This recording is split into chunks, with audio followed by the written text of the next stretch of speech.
What exactly do you owe a dead man? Dignity? Respect? Perhaps nothing at all.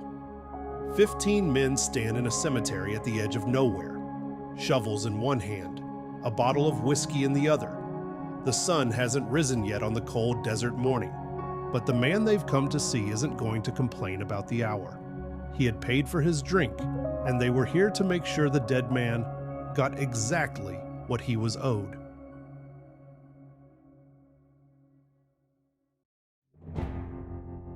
A few crumbling foundations, some scattered stone. This is what's left of Canyon Diablo, Arizona. A ghost town literally steps from the traffic and noise of Interstate 40. The town was built for one purpose, and when that purpose was fulfilled, the town died because of it. In 1880, the Atlantic and Pacific Rail Line had reached the canyon known as Canyon Diablo and couldn't go any further. A bridge had to be built across the gorge before the tracks could continue west. The bridge would take 6 months of construction, 6 months of railroad workers sitting idle with money in their pockets, and nothing but time. A makeshift town named after the canyon was what happened next. Almost overnight, it supported 14 saloons, 10 gambling houses, 4 brothels, and 2 dance halls. Most of these businesses were located on Hell Street, a corridor of sin that never closed because there was no one to close it. The nearest law was over 100 miles away. It didn't take long before someone decided the chaotic town needed a marshal. The first one pinned on his badge at 3 in the afternoon. He was dead by 8 that evening. 5 more lawmen tried. None lasted a month. When the bridge was finished, the railroad moved on, and the workers followed. 2,000 people gone within weeks. By 1905, Canyon Diablo was a ghost town.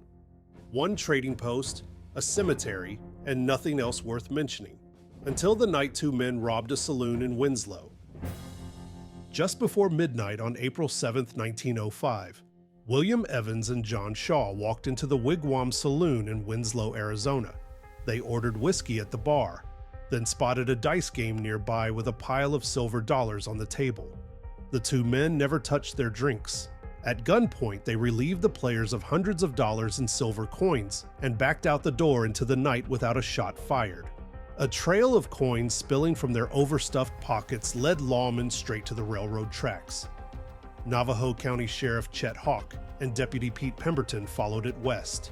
25 miles later, the trail ended at Canyon Diablo. Hawk and Pemberton found trading post operator Fred Voles, who confirmed he'd seen 2 strangers nearby, acting suspiciously that afternoon. While the 3 men talked, Evans and Shaw rounded a corner and came into view, walking toward the depot. Hawk moved to intercept and called out to the men.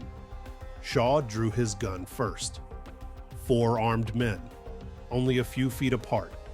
21 shots were fired in 3 seconds.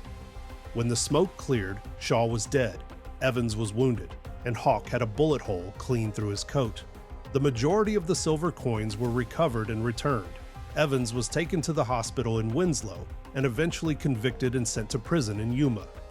Shaw was put in a pine box and buried in a shallow grave before sundown near Canyon Diablo, but he still had unfinished business. That same night, word of the shootout spread through Winslow and the Wigwam Saloon. The place was packed with cowboys from the Hash Knife, a cattle outfit out of northern Arizona. Most of them had shady histories, and none of them had much use for the law. But what lit the fuse wasn't the shootout. It was the drinks. Evans and Shaw had paid for their whiskey, ordered it, set it on the bar, and walked away without touching it. To these men, Shaw was owed his drink. 15 of them grabbed their bottles, boarded the next train to Canyon Diablo, and pounded on Fred Volz's door in the middle of the night. Volz was angry, but he was also outnumbered. He handed over the location of Shaw's grave, some shovels, and a Kodak square box camera, saying Hawk had wanted a photo in case of reward. The men stopped at the depot and had a few more drinks before setting out on their ghoulish purpose. The cowboys then dug Shaw up by lantern light. When they opened the casket, he looked very natural. like a man who'd just dozed off. He also seemed to have a friendly grin on his face. They stood him up against a nearby fence post, poured whiskey between his clenched teeth, said a drunken prayer, and took photographs.